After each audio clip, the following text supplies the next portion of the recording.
Previous class में हमने देखा था Indian super league winner shield का खिताब मोहन बागान जॉइंट्स ने जीता। रिसेंटली ब्रिटिश साम्राज्य का जो नाइट कमांडर है इससे सुनील भारती मित्तल सम्मानित किए गए। अभी हाल ही में सर्वश्रेष्ठ सुरक्षा पुरस्कार गोल्डन ट्रॉफी जीतने वाला पहला भारतीय एयरपोर्ट बना गोवा का Mopa airport. Global fire power ranking के अनुसार रक्षा बजट के मामले में अमेरिका टॉप पर है। सचिन तेंदुलकर का रिकॉर्ड बीट करते हुए सबसे तेज 14,000 रन वनडे रन बनाने वाले खिलाड़ी विराट कोहली बने। वित्तीय साक्षरता सप्ताह लॉन्च किया है आरबीआई ने। गिद्ध जनगणना का जो पहला चरण जारी किया गया। मध्य प्रदेश में सबसे अधिक गिद्धों की संख्या बताई गई है। इंटरनेशनल स्पेस स्टेशन मिशन के लिए चुने गए पहले विकलांग अंतरिक्ष यात्री जिनका नाम है जॉन मैकफॉल, इनका संबंध है ब्रिटेन से। और फरवरी 2025 में जर्मनी के अगले चांसलर के रूप में फ्रेडरिक मर्ज की नियुक्ति की गई है।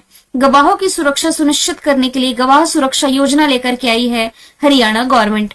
सभी क्वेश्चंस हम कल देख चुके हैं। शुरू करते हैं आज का हमारा पहला सवाल इवेंट एंड समिट से रिलेटेड है। पूछा जा रहा है कार्बन बाजार पर पहला अंतरराष्ट्रीय सम्मेलन जिसका नाम है प्रकृति 2025 का आयोजन कहाँ किया गया? तो इसकी मेजबानी राजधानी दिल्ली ने की है। ऑप्शन ए इसका राइट आंसर है। राजधानी दिल्ली में पहली बार कार्बन पर जो अंतरराष्ट्रीय सम्मेलन था, नाम दिया गया है प्रकृति। यह आयोजित किया गया बीईई के द्वारा, ऊर्जा दक्षता ब्यूरो, या इसे ही आप कह सकते हैं ब्यूरो ऑफ एनर्जी एफिशिएंसी के द्वारा, जो कि केंद्रीय विद्युत मंत्रालय के अधीन है। बात की जाए यहाँ यदि कार्बन की, तो वैसे ही भारत ने वादा कर रखा है कि 2070 तक भारत जो है ये जीरो कार्बन उत्सर्जक देश बन जाएगा। भारत ने ये वादा कब किया था? कोप 26 में। कोप 26 जो कि 2021 में आयोजित किया गया था स्कॉटलैंड के ग्लासगो में। तब प्राइम मिनिस्टर नरेंद्र मोदी वहां पर वादा कराए थे कि 2070 तक भारत जीरो कार्बन उत्सर्जक देश बन जाएगा। हालांकि यहाँ पर जलवायु परिवर्तन को लेकर के होने वाली एक बैठक मैंने आप लोगों के सामने रिलेट करी है। कोप 26 यानी कि 26th एडिशन था। कॉन्फ्रेंस ऑफ पार्टीज इसकी फुल फॉर्म बनती है। पार्टीज का मतलब है इसमें शामिल देश। वैसे ही आप कोप 27 रिलेट कर सकते हैं। ये होगा आपका 2022 में और इसे होस्ट किया था इजिप्ट, या इसे आप कह सकते हैं मिस्र ने। इसके बाद 2023 में ये हुआ कोप 28। कोप 28 की मेजबानी यूएई ने की थी। इसके बाद लास्ट ईयर 2024 में हुआ है कोप 29, कॉन्फ्रेंस ऑफ पार्टीज 29, जिसकी मेजबानी किसने की है? अजरबैजान ने। तो ये भी आप इंपॉर्टेंट मार्क कर सकते हैं। यहाँ यदि बात की जाए राजधानी दिल्ली की, तो इंटरनेशनल सोलर अलायंस का 7वां सत्र राजधानी दिल्ली ने ही आयोजित किया। इंटरनेशनल सोलर अलायंस का अध्यक्ष भारत ही है, आपको मालूम होना चाहिए। CARI की आधारशिला प्राइम मिनिस्टर नरेंद्र मोदी ने यही रखी। Kho kho world cup first time Bharat ने होस्ट किया था, तो राजधानी दिल्ली ने ही इसकी मेजबानी की थी। विजेता मेल फीमेल दोनों कैटेगरी में भारत था। E vehicle policy Delhi government लेकर के आई। पुजारी ग्रंथि सम्मान योजना, अंबेडकर स्कॉलरशिप योजना। हालांकि अंबेडकर स्कॉलरशिप योजना जब लाई गई थी तब यहाँ पर आम आदमी पार्टी की सरकार थी। अब तो भारतीय जनता पार्टी की बन चुकी है। अब दिल्ली में 27 वर्ष के बाद भारतीय जनता पार्टी की सत्ता में वापसी हुई। नई मुख्यमंत्री रेखा गुप्ता बनी। 14 नंबर का एशियाई मत्स्य पालन और जलीय कृषि फोरम राजधानी दिल्ली में आयोजित किया गया। पूसा कृषि विज्ञान मेला यहाँ आयोजित किया गया। और भारत का पहला वर्टिकल बायोफेशियल सोलर प्लांट भी यहीं स्थापित किया गया है। तो हमने दिल्ली के करंट अफेयर देख लिए। अब यहाँ से ऑप्शन के बारे में यदि हम रिलेट करें, तो कुछ दिन पहले मैंने आपको बताया था 10वें क्रम का ये जो अंतरराष्ट्रीय महिला सम्मेलन है 2025 का आयोजन बैंगलोर में किया गया। पटना बिहार की कैपिटल है। 50वें क्रम का जो अखिल भारतीय पीठासीन सम्मेलन था पटना ने होस्ट किया। और 2025 में ही इंडियन आर्मी का जो परेड रहा, मतलब कि इंडियन आर्मी डे के मौके पर 15 जनवरी को जिस परेड का आयोजन किया गया महाराष्ट्र के पुणे में ही। सवाल नंबर दूसरा है, फरवरी 2025 में अभ्यास सागर कवच भारत के किस तटीय राज्य में आयोजित किए गए? तटीय राज्य में, यानी कि जो कोस्टल लाइन वाले राज्य है, यहाँ महाराष्ट्र है, यहाँ पश्चिम बंगाल है, यहाँ पर गुजरात है और यहाँ पर ओडिशा है। तो वैसे तो 4 ऑप्शन में लिखे हैं, चारों ही तटीय राज्य हैं, लेकिन ऑप्शन आपका आंसर सही हो जाएगा बी। पश्चिम बंगाल से लगभग 158 किलोमीटर तटीय क्षेत्र में ये जो अभ्यास था आयोजित किया गया है इंडियन कोस्ट गार्ड ने, ICG ने। इस अभ्यास का उद्देश्य भारत की जो कोस्टल सिक्योरिटी है इसे मजबूत करना और विभिन्न एजेंसियों के बीच में समन्वय यानी कि कोऑर्डिनेशन बैठाना है।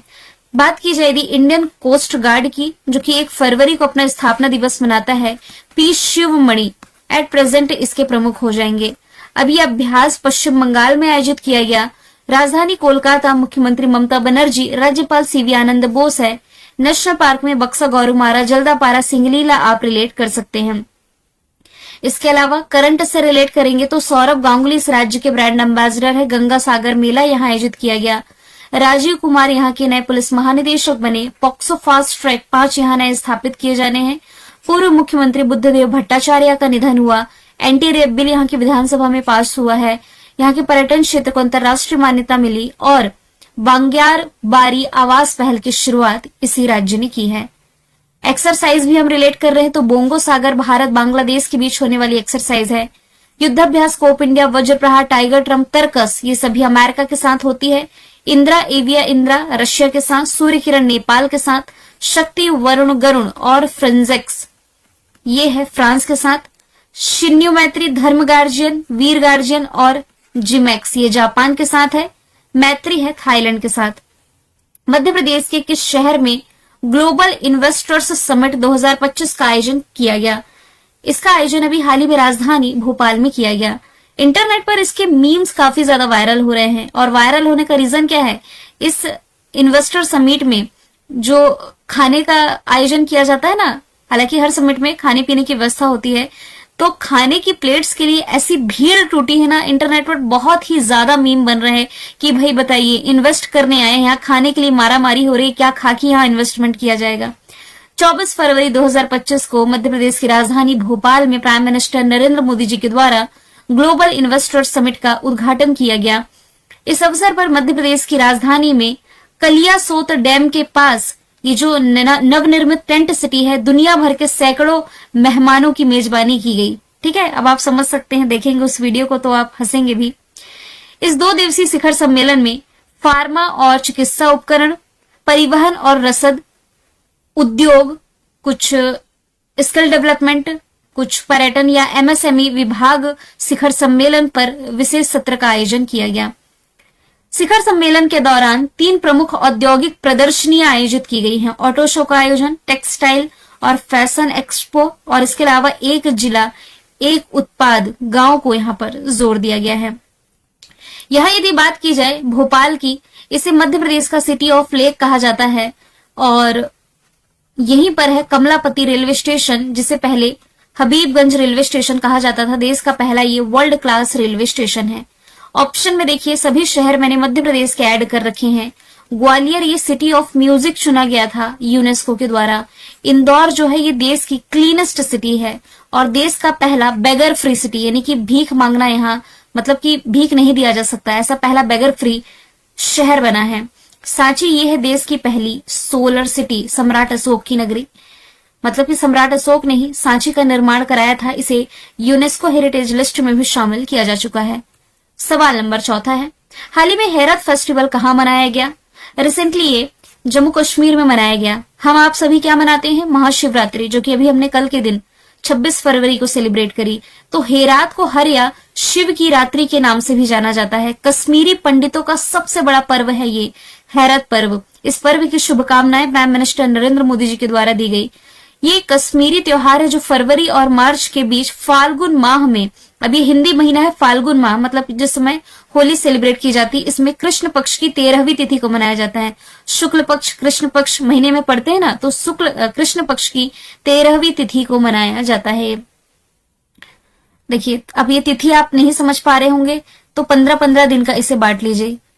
13वीं तिथि यानी कि 13वां दिन है, इसके बाद 15वां जब आएगा, 15वां मतलब पूर्णिमा लग जाती है, फिर 15 दिन बाद अमावस आ जाता है। तो ऐसा कृष्ण पक्ष और शुक्ल पक्ष ये बटा हुआ होता है। अब यदि मैं बात करूं फेस्टिवल्स की, तो कचई लेमन फेस्टिवल मणिपुर में मनाया जाता है। मोंडेरा डांस फेस्टिवल गुजरात में, पुष्कर मेला और डेजर्ट फेस्टिवल है जैसलमेर का, ये राजस्थान में। हेमस फेस्टिवल लद्दाख में, सोनपुर बिहार में, बीकानेर ऊंट महोत्सव राजस्थान में। फूलों का त्योहार है बथकुम्मा, ये मनाया जाता है तेलंगाना में। तेलंगाना में ही एशिया का सबसे बड़ा जनजातीय फेस्टिवल समक्का सरक्का मेदाराम जथारा का आयोजन किया जाता है। कृषि का त्योहार हरेली छिरछेरा छत्तीसगढ़ में, योशांग मणिपुर में, नागा मिर्च महोत्सव नागालैंड में, परशुराम कुंड मेला अरुणाचल प्रदेश में, सरहुल फेस्टिवल झारखंड में और अंतर्राष्ट्रीय गीता महोत्सव का आयोजन रिसेंटली हरियाणा में किया गया। तो हिमाचल प्रदेश में भी हाल ही में फ्लाइंग फेस्टिवल का आयोजन किया गया। तेलंगाना का फेस्ट हम देख चुके हैं। ओणम रिलेट करेंगे तो ये केरला में मनाया जाता है। किस देश को अंतरराष्ट्रीय समुद्री नौवहन सहायता संगठन के उपाध्यक्ष पद के लिए चुना गया है? रिसेंटली जो देश भारत है, इसे अभी हाल ही में इस ऑर्गेनाइजेशन के उपाध्यक्ष पद के लिए चुन लिया गया है। सिंगापुर में अभी इसकी जो आम सभा का आयोजन किया गया था, पहली आम सभा में भारत का चुनाव किया गया। 18 से 21 फरवरी जो समिट चली, इसमें भारत को उपाध्यक्ष चुना गया। हालांकि भारत का ये जो चुनाव है, ये समुद्री मामले में भारत के मजबूत लीडरशिप और कंट्रीब्यूशन को दर्शाती है। बात की जाए यदि भारत की, तो भारत वैसे इंटरनेशनल सोलर अलायंस का अध्यक्ष है, उपाध्यक्ष इसका फ्रांस है। अगला सवाल है, भारतीय नौसेना ने किस राज्य को देश के पहले अंडर वाटर म्यूजियम के लिए गुलदार जहाज सौंपा है? अंडर वाटर म्यूजियम यानी कि पानी के अंदर जो म्यूजियम बनेगा, इसके लिए गुलदार जहाज अभी हाल ही में महाराष्ट्र को सौंपा गया है इंडियन नेवी के द्वारा। तो भारतीय नौसेना का आईएनएस गुलदार, आईएनएस का मतलब होता है इंडियन नेवी शिप। तो गुलदार ये भारत का पहला अंडर वाटर म्यूजियम बनेगा, क्योंकि इसे महाराष्ट्र पर्यटन विकास निगम लिमिटेड को सौंप दिया गया है इंडियन नेवी के द्वारा। तो इस अंडर वाटर टूरिज्म प्रोजेक्ट में ये जो आईएनएस गुलदार है, इसे सिंधु दुर्ग जिले में डुबाया जाएगा पानी के अंदर, और इसका इस्तेमाल स्कूबा डाइविंग के लिए किया जाएगा। एक तरह से वाटर टूरिज्म को इसमें प्रमोट किया जाएगा। तो ये जहाज पिछले साल करीब 4 दशक की सर्विस देने के बाद रिटायर्ड करार किया गया था।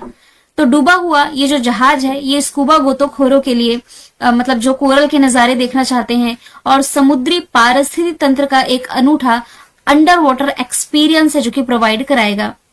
अब महाराष्ट्र की बात की जा रही है। कैपिटल मुंबई, मुख्यमंत्री देवेंद्र फडणवीस, राज्यपाल सीपी राधाकृष्णन है।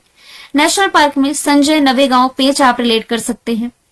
करंट से रिलेट करेंगे तो देश का पहला अपतटीय हवाई अड्डा यहां स्थापित किया गया। भारत की जीडीपी में सबसे अधिक कंट्रीब्यूशन देने वाला राज्य है। नासिक में जनजातीय विश्वविद्यालय, सबसे गहरा पानी वाला वधावन पोर्ट का उद्घाटन यहां किया गया। फॉरेन डायरेक्ट इन्वेस्टमेंट का सबसे बड़ा प्राप्तकर्ता राज्य महाराष्ट्र है।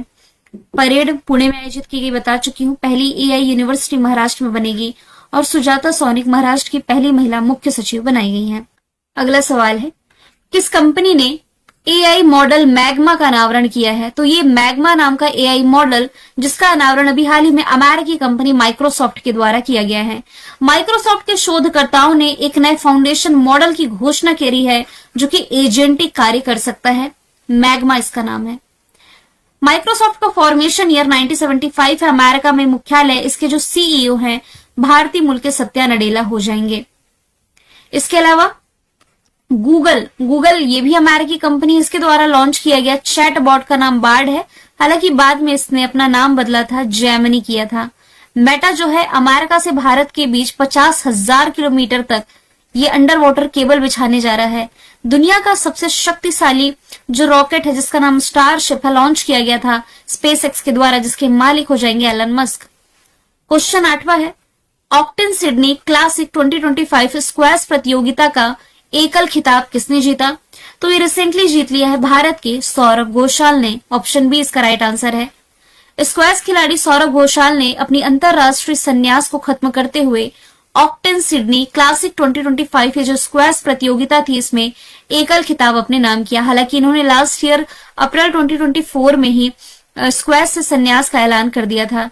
तो अभी फरवरी के महीने में ऑस्ट्रेलिया के सिडनी में जो स्क्वैश प्रतियोगिता का आयोजन किया गया, इसमें इन्होंने एकल खिताब अपने नाम कर लिया है। पीआर श्रीजेश ये हॉकी से संबंधित है, लेकिन अब ये संन्यास ले चुके हैं। प्रवीण कुमार पैरा एथलीट हैं। इस साल जिन 4 लोगों को मेजर ध्यानचंद खेल रत्न अवार्ड मिला, प्रवीण कुमार का नाम भी शामिल है। अन्य में मनु भाकर है, हरमनप्रीत सिंह, मनु भाकर शूटिंग से रिलेटेड है। हरमनप्रीत सिंह ये हो जाएंगे हॉकी से। तीसरे प्रवीण कुमार है और एक और नाम है इसमें, शूटिंग हो गया। अच्छा, एक नाम चेस से रिलेटेड है, डी गुकेश। सबसे कम उम्र में वर्ल्ड चैंपियन बने थे, चेस वर्ल्ड चैंपियन 18 वर्ष की उम्र में। 9वें नंबर का सवाल है, महाराष्ट्र ओपन एकल 2025 का खिताब किसने जीता? ये रिसेंटली जीत लिया है डेलिबर सुरेसिना ने, जो कि चेक रिपब्लिक से बिलोंग करते हैं, इन्होंने फाइनल में अमेरिका के ब्रेडन होल्ट को हरा करके महाराष्ट्र ओपन टेनिस प्रतियोगिता में मेन सिंगल का टाइटल जीता, जो कि फरवरी के महीने में महाराष्ट्र के पुणे शहर में आयोजित किया गया था। बालेवाड़ स्टेडियम में खेला गया था। पंकज अडवाणी के बारे में तो हम देख चुके हैं। राफेल नडाल ये टेनिस से संन्यास ले चुके हैं, स्पेन से बिलोंग करते हैं। जेनिक सिनर इटली से बिलोंग करते हैं। अभी ऑस्ट्रेलियाई ओपन था ना जो, इसमें मेन सिंगल का टाइटल इन्होंने ही जीता था। करंट से रिलेट कर यदि स्पोर्ट्स के सवाल जो हाल फिलहाल वाले हैं वो मैं बता देती हूँ। मेजर ध्यानचंद खेल रत्न अवार्ड बता चुकी। पंकज अडवाणी का नाम आप बिलियर्ड से रिलेट करेंगे, ये हमने देखा था। अभी जो चैंपियनशिप चल रही है इसमें 11,000 वनडे रन बनाने वाले दूसरे सबसे तेज खिलाड़ी रोहित शर्मा बने, पहले विराट कोहली है। इसके अलावा संतोष ट्रॉफी पश्चिम बंगाल ने, स्पेनिश सुपर कप बार्सिलोना ने, विजय हजारे ट्रॉफी कर्नाटका ने, खो खो वर्ल्ड कप देख चुके हम, शतरंज वर्ल्ड कप की मेजबानी भारत करेगा। और पंकज अडवाणी ने एशियाई स्नूकर चैंपियनशिप 2025 का ये खिताब अपने नाम किया। मार्च 2025 में 12वां क्षेत्रीय ये जो 3R और सर्कुलर इकोनॉमी फोरम आयोजित की जाएगी। ये पूछा जा रहा है होस्ट कौन करेगा, तो मार्च के महीने में इसे होस्ट करने जा रहा है जयपुर, जो कि राजस्थान की कैपिटल है। इस फोरम का आयोजन 3 से 5 मार्च तक राजस्थान की राजधानी जयपुर में ये जो राजस्थान इंटरनेशनल सेंटर है यहाँ आयोजित किया जाएगा। ये जो आयोजन है एशिया पैसिफिक क्षेत्र में जो सस्टेनेबल डेवलपमेंट गोल हैं, इसके अलावा कार्बन तटस्थता को प्राप्त करने की दिशा में सर्कुलर समाज को साकार करने की थीम पर केंद्रित होगा। तो एशिया पैसिफिक क्षेत्र में जो सस्टेनेबल डेवलपमेंट करना है, इसके जो टारगेट्स हैं, इसके अलावा कार्बन तटस्थता जो जीरो कार्बन उत्सर्जन का लक्ष्य अभी मैंने भारत से रिलेट करके बताया था, इन सभी अहम मुद्दों पर इस पर डिस्कशन होना है जयपुर में। जयपुर में इस साल का आईफा अवार्ड भी होगा, याद रखें। बैंगलोर में क्वेश्चन 1 में ही हम देख चुके हैं क्या आयोजित किया गया। पटना, पुणे ये ऑलरेडी हम देख चुके हैं। पुणे में ना सीरम इंस्टीट्यूट ऑफ इंडिया है। पटना से रिलेट करेंगे तो बापू टावर का उद्घाटन किया गया और देश की पहली डिजिटल जनसंख्या घड़ी स्थापित की गई है बैंगलोर में। पटना में बापू टावर, पुणे में सीरम इंस्टीट्यूट ऑफ इंडिया। ठीक है। मैंने कल आपसे पूछा था 38वां सूरजकुंड अंतर्राष्ट्रीय शिल्प मेला जो कि आयोजित किया गया हरियाणा फरीदाबाद में। आज का सवाल है जलवायु जोखिम सूचकांक 2025 में भारत को कौन से स्थान पर रखा गया है। आंसर इसका जो भी आप कमेंट बॉक्स में बताइएगा। फिर हम मिलेंगे नेक्स्ट वीडियो में।